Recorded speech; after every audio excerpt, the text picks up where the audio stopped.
اچھا دوستو، آج ہم ڈسکس کریں گے سولیٹری ریپر، جو کہ ایک پوئم ہے جس کو ایک مشہور رومانٹک پوئٹ ولیم ورڈزورتھ نے لکھا ہے۔ اچھا دوستو، اس پوئم کو سمجھنے کے لیے اس کا بیک گراؤنڈ سمجھنا ضروری ہے۔ بیک گراؤنڈ کا مطلب ہے کہ پوئٹ نے کب، کہاں اور کیسے یہ پوئم لکھا۔ تو دوستو، ایک دفعہ پوئٹ یعنی ولیم ورڈزورتھ اسکاٹ لینڈ گیا تھا اپنی ہی بہن کے ساتھ، جس کا نام ہے ڈوروتھی۔ جب دونوں اسکاٹ لینڈ گئے تھے، اسی دوران اسکاٹ لینڈ میں ولیم ورڈزورتھ نے ایک لڑکی دیکھی جو پہاڑ کی دامن میں ایک کھیت تھی۔ ادھر کھیت میں اکیلی کام کر رہی تھی، اور کام کرنے کے ساتھ ساتھ وہ ایک سریلی آواز میں گانا بھی گا رہی تھی، اور اکیلی ہی وہ کھیت میں کام کر رہی تھی، یعنی فصل کاٹ رہی تھی، اور اس کے ساتھ ساتھ گانا بھی ایک خوبصورت آواز میں گا رہی تھی۔ تو ولیم ورڈزورتھ نے اس لڑکی کے بارے میں ایک پوئم لکھا، یعنی سولیٹری ریپر۔ اچھا دوستو، جس طرح آپ کو پتہ چلا اس کے بیک گراؤنڈ کے حوالے سے، تو اب آتے ہیں پوئم کی طرف اور ایکسپلین کرتے ہیں line by line. Behold her single in the field, your solitary highland lass۔ اس پہلے سٹینزے میں پوئٹ کہتا ہے کہ دیکھو اس لڑکی کو، سنگل ان the field مطلب جو کھیت میں اکیلی ہے، یعنی آسان الفاظ میں آپ یوں کہہ سکتے ہیں کہ شاعر کہتا ہے کہ دیکھو اس لڑکی کو جو کھیت میں اکیلی ہیں، اور پھر کہتا ہے یو سولیٹری ہائی لینڈ لاس، مطلب کہ وہ اکیلی اسکاٹ لینڈ کے پہاڑوں کی ایک لڑکی۔ یہاں پر لاس کا مطلب ہے لڑکی، سولیٹری کا مطلب ہے اکیلی، اور ہائی لینڈ کا مطلب ہے پہاڑ۔ تو اس دو لائنز کا مطلب یہ ہوا کہ شاعر کہتا ہے کہ اب اپنی ہی بہن کو کہ دیکھو اس لڑکی کو جو اکیلی کھیت میں کام کر رہی ہے، rapping and singing by herself. اور اس تیسری لائن میں کہتا ہے کہ اکیلی ہی وہ فصل کاٹ رہی ہے، اور کاٹنے کے ساتھ ساتھ گنگناتی بھی ہیں۔ اسٹاپ ہیئر اور جینٹلی پاس، یہاں پر شاعر اپنی بہن کو کہتا ہے کہ روک جاؤ اور یا خاموش سے گزر جاؤ۔ آسان الفاظ میں آپ یوں کہہ سکتے ہیں کہ یہاں پر ولیم ورڈزورتھ اپنی ہی بہن کو کہتا ہے کہ یا تو روک جاؤ اور یا خاموشی کے ساتھ گزر جاؤ، تاکہ یہ لڑکی ڈسٹرب نہ ہو جائے، اور اپنی ہی کام میں گنگناتے رہیں اور اپنا ہی کام جاری رکھیں۔ Alone she cuts and binds the grain، اس لائنز میں کہتا ہے کہ وہ لڑکی اکیلی فصل کاٹ رہی ہے اور اس کو اکیلی باندھ بھی رہی ہے۔ تو آسان الفاظ میں آپ یوں کہہ سکتے ہیں کہ ولیم ورڈزورتھ اپنی ہی بہن کو کہتا ہے کہ یا تو روک جاؤ اور یا خاموشی کے ساتھ گزر جاؤ، کیونکہ وہ لڑکی اکیلی فصل کو کاٹ بھی رہی ہے اور اس کے ساتھ ساتھ فصل کا بنڈلز بھی خود تیار کر رہی ہے۔ اینڈ سنگس اے melancholy strain، اور دکھ بھرا گانا بھی گا رہی ہے۔ مطلب یہاں پر کہ پوئٹ کہتا ہے کہ یہ لڑکی اکیلی فصل کاٹ رہی ہے اور اس کو اکیلی باندھ بھی رہی ہے، لیکن اس کے ساتھ ساتھ ایک دکھ بھرا گانا بھی گا رہی ہے۔ Oh listen, for the well profound is overflowing with the sound۔ اب اس لائنز میں پوئٹ کہتا ہے اپنی بہن کو کہ سنو کہ یہ وادی اس لڑکی کی خوبصورت آواز سے گونج رہی ہے۔ مطلب یہاں پر شاعر اس لڑکی کی آواز سے اتنے امپریسڈ ہوا ہے کہ وہ اپنی بہن کی اٹینشن اس لڑکی کی سریلی آواز کی طرف کرتا ہے، اور کہتا ہے کہ یہ سنو، یہ پوری وادی اس کی خوبصورت آواز سے گونج رہی ہے۔ No nightingale did ever chant، اتنی خوبصورت گانا کہ کسی نائٹنگیل نے بھی نہیں گایا ہوگا۔ یہاں پر ولیم ورڈزورتھ کہتا ہے کہ کوئی نائٹنگیل نے بھی اسی طرح نہیں گایا ہوگا۔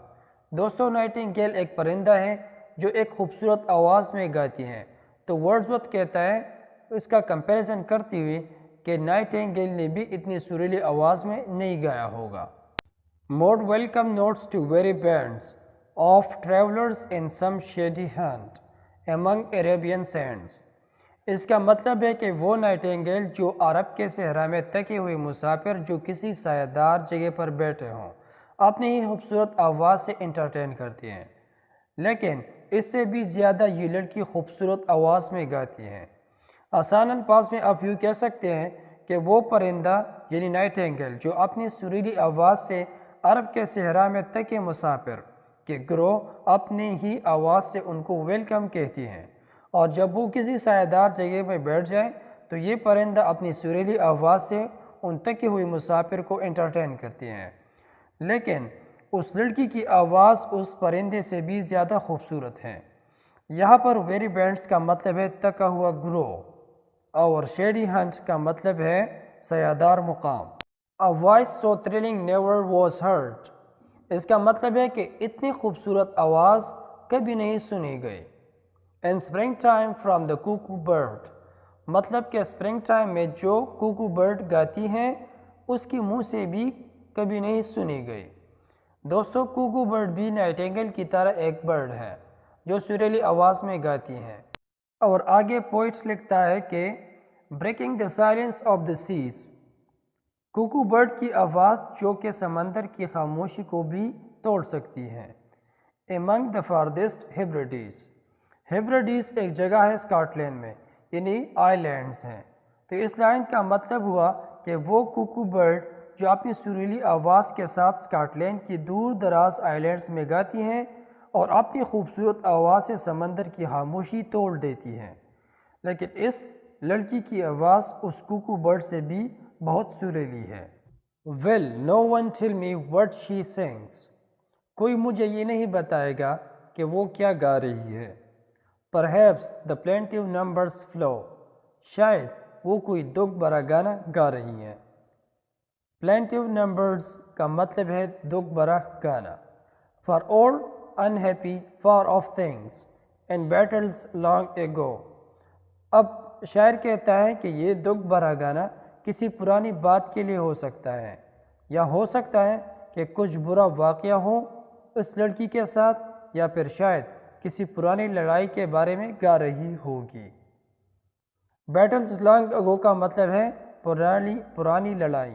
اور از اٹ سم مور ہمبلے، یا تو یہ لڑکی عام سا گانا گا رہی ہے۔ ہمبلے کا مطلب ہے عام سا گانا، آپ یوں بھی کہہ سکتے ہیں کہ ordinary song. Familiar matter of today, مطلب کہ یہ لڑکی عام سا گانا گا رہی ہے جو روزمرہ زندگی کے معاملات کے بارے میں ہو۔ فیملیئر میٹر آف ٹوڈے کا مطلب کیا ہوا؟ وہ گانا جو روزمرہ زندگی کے معاملات کے بارے میں ہو۔